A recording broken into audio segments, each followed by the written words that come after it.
Kasama po natin ngayon si Professor David Michael San Juan. Magandang umaga po, Prof. Gandang umaga po, DJ Chacha, Manong Ted at sa lahat ng ating mga tagapakinig at tagapanood. Good morning po. Prof, kamusta po ang paghahanda ninyo para sa rally? Sino-sino po ang inaasahan natin na mga grupo na lalahok sa linggo sa Luneta? Ngayong linggo po sa Luneta, alas 9 po ang simula ng ating programa. Siyempre, nandiyan yung malawak na network na Kilusang Bayan kontra Corakot o KBKK. Ang Taong Bayan Ayaw sa Magnanakaw Tabusado Network Alliance, Panatang Luntian Alliance, ang Green Party of the Philippines, Bunyog Pagkakaisa.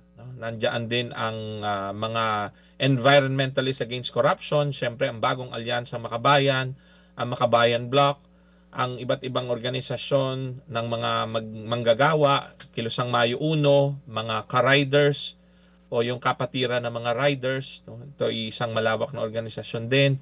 So nandiyan din yung babae para sa Inang Bayan o BIBA, Kadamay, Urban Poor, mga manggagawa, magsasaka, mga teachers, at iba-iba pang grupo at sektor. Napakarami.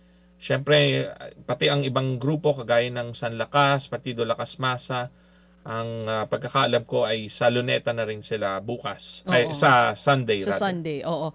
Sa mga grupo po ng mga estudyante, ano mga eskwelahan ang inaasahan natin na lalahok on Sunday? Yan, sa mga estudyante, siyempre yung mga universidad dito sa Taft Avenue, sa ilalim ng tinatawag na One Taft Alliance, De La Salle University, St. Scholastica's College, College of St. Benilde, St. Paul's, meron din, Adamson, UST, PUP, UP Manila, UP Diliman, Ateneo de Manila, halos lahat ng mga universidad sa U-Belt, sa Katipunan area at dito sa Taft Avenue ay may mga estudyante, may mga kabataan na lalahok. At sa tingin ko, ang mga kabataan ng isa sa pinakamalaking sektor na lalahok sa Bahasa Luneta 2.0, Protestang Bayan kontra Corakot. Kasi sila rin yung pinakagalit na galit kasi ang ninanakaw ng mga politiko ay yung kinabukasan nating lahat at lalo na nilang mga kabataan na magmamana sana ng Pilipinas ay ang mamanahin nila gabundok na utang dahil sa korupsyon ng ating mga politiko. So ano pong magiging panawagan ng mga lalahok sa linggo dyan sa Luneta? Ang pangkalahatang panawagan ng Bahasa Luneta 2.0, Protestang Bayan kontra Corakot, ay yung lahat ng sangkot dapat managot. Ngayon, ano ang ibig sabihin ng lahat ng sangkot dapat managot? Hanggang presidente at iba pang mga opisyal ng gobyerno na sa ngayon ay hindi pa masyadong naimbestigahan, sa tingin natin dapat malawakan at malaliman imbestigahan para matiyak na lahat ng sangkot nga ay mapapanagot kahit ganong kataas pa ang posisyon. Kasi ang nakikita natin ngayon, parang mga hanggang level pa lang ng kongresista at senador ang kakasuhan o nakasuhan at sa mga ipinapaaresto parang wala pang warrant of arrest sa mga senador na sangkot.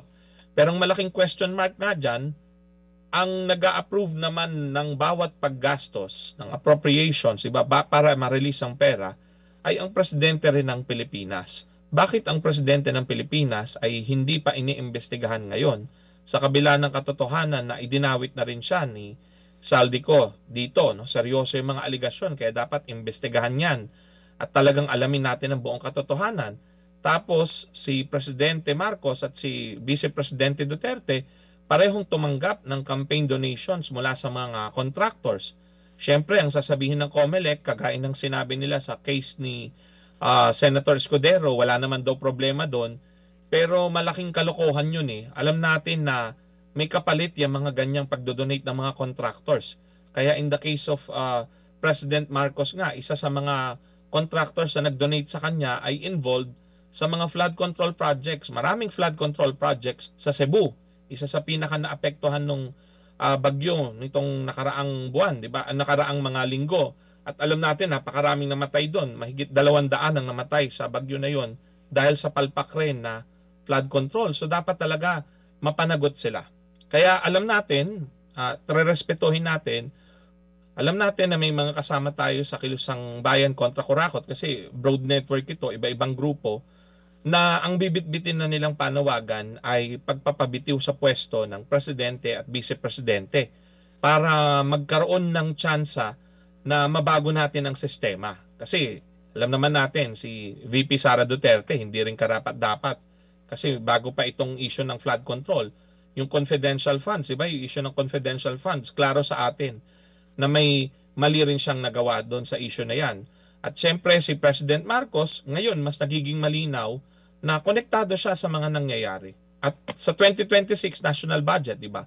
May unprogrammed funds pa rin. So nirerespeto natin, rerespetuhin natin kung may mga kasamahan tayo sa programa sa November 30 sa Bahasa Luneta 2.0 na mananawagan ng resignation ng mga top government officials. Kasi bahagi yon ng advanced na pagpapanagot, kumbaga.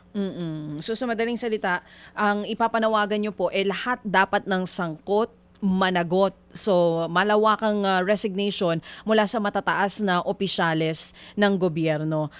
Sir, ito po bang rally on November 30, are we seeing na mas marami po talaga yung pupunta? Ilan po ang estima natin na dadalo dito sa protesta? Nung tanungin kami sa coordination meeting na MMDA, ang binigay naming estimate ay around 50,000. Pero yun nga, ito ay hamon o challenge sa ating lahat. Gusto natin mas marami, matapatan man lang sana yung nakaraan at sana nga madoble pa kung kakayanin. Pero depende rin nga yan sa mangyayari. Sa Sunday, sa November 30, ito ang hamon natin sa ating mga kababayan. Sa halip na itanong natin kung ilan ang pupunta, sana tayo, siguraduhin natin tayo ay pupunta at magsasama tayo ng 10, 20 kaibigan, kapamilya, katrabaho, kasimbahan, at lahat-lahat na ng maisasama natin. Holiday naman po iyon at Sunday, alas 9 po sa Luneta magsama-sama tayo para ipanawagan na hindi lang panagutin ng mga korap, kundi dapat makulong ang lahat ng dapat ikulong. Ikulong ang mga mandarambong. Kasi parang iilan pa lang na meron ang nakulong. At alam naman natin na sa long term, nakita nyo naman yung nangyari sa kaso nila Napoles, di ba? And ni former Senator Enrile. Namatay na siya ng acquitted sa kaso doon sa pork barrel scam. At pwedeng mangyari yan dito sa mga kaso ngayon kung hindi natin babantayan. Kaya ngayon pa lang po, bantayan natin at tiyakin natin na yung mga mastermind ay mahuhuli at malalantad at maikukulong. Okay. So, Prof, ito ho ay mga rally na gaganapin hindi lang sa Luneta, di ba? Sa iba't ibang panig ng Pilipinas, meron nang ding nagkakanya-kanya ng pag-oorganisa ng rally doon. Tama po. Bayaan nyo pong isa-isahin ko yung ilan sa mga nakalista, no, na sigurado tayo na may mangyayaring kilos protesta rin sa November 30. Sa Davao City po, Freedom Park, alauna.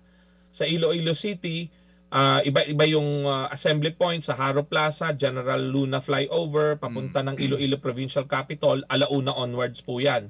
Sa San Jose Antique, meron ding prayer and protest rally sa EBJ Freedom Park, alas 9 onwards. Sa Rojas City Capiz, protest rally at Plaza Grandstand, 1 p.m. onwards. Kalibo Aklan, protest rally at Pastrana Park, 1 p.m. onwards.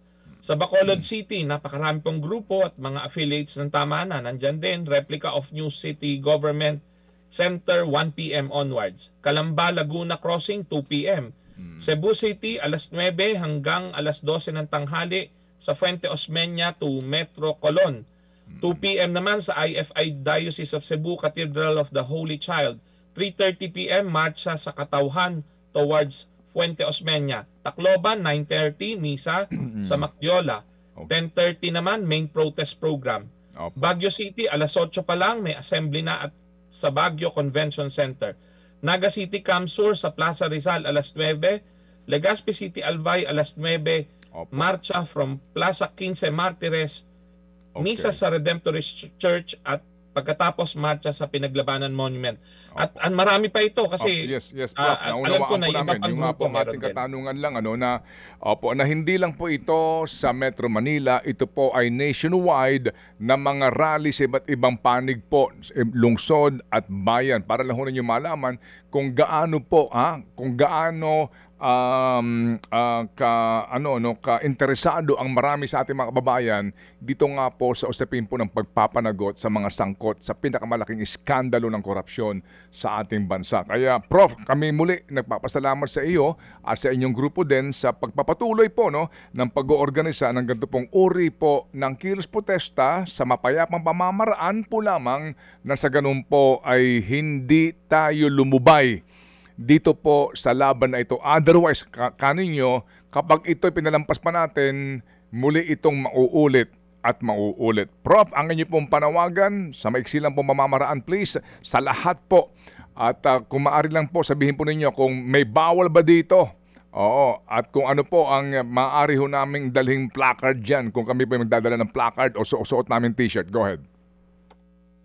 Sa November 30 po, alas 9 po ng umaga ang simula ng programa. Bago mag alas 9, may magmamarcha rin po mula sa ibang panig ng Metro Manila, merong from Liwasang Bonifacio, mula sa UP-PJH area, at marami pang ibang area. Alas 9 po ng umaga, magsisimula na yung programa. Mas marami, mas masaya. Bitbitin natin ang mga sariling placard. Lahat ng sangkot dapat managot, ikulong ang mga mandarambong.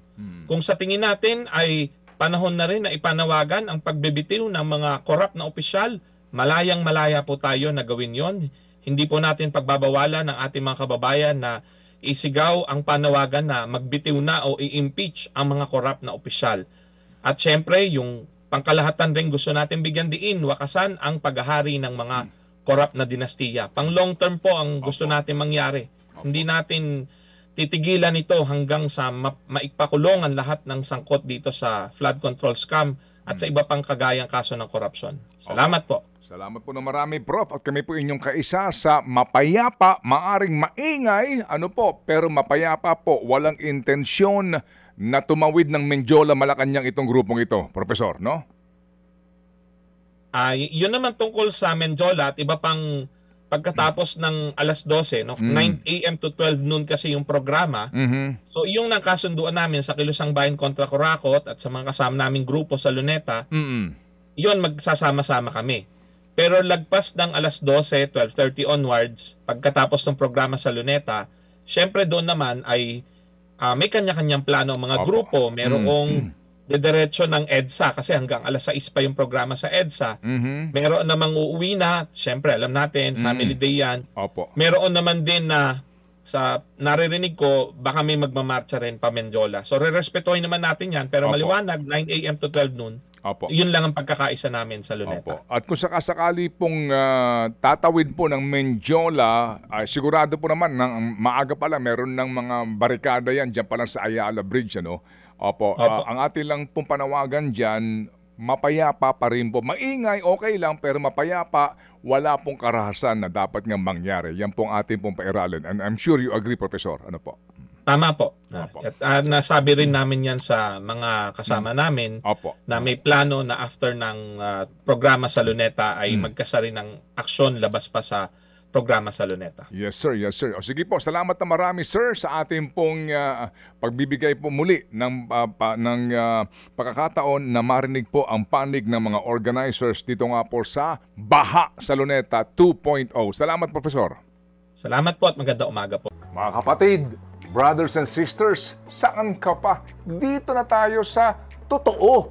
Dito na tayo sa True FM. Mga kapatid, mag-subscribe and follow po kayo sa social media accounts ng True Network PH. Yan po kami. Hanapin nyo lang True Network PH, Facebook, Instagram, YouTube, TikTok, and podcast. Mapa Apple or Spotify man yan, mahahanap nyo kami. Lahat ng mga napapanood at napapakinggan nyo po sa programa, nasa social media accounts namin yan. So, paano mga kapatid? See you sa social media!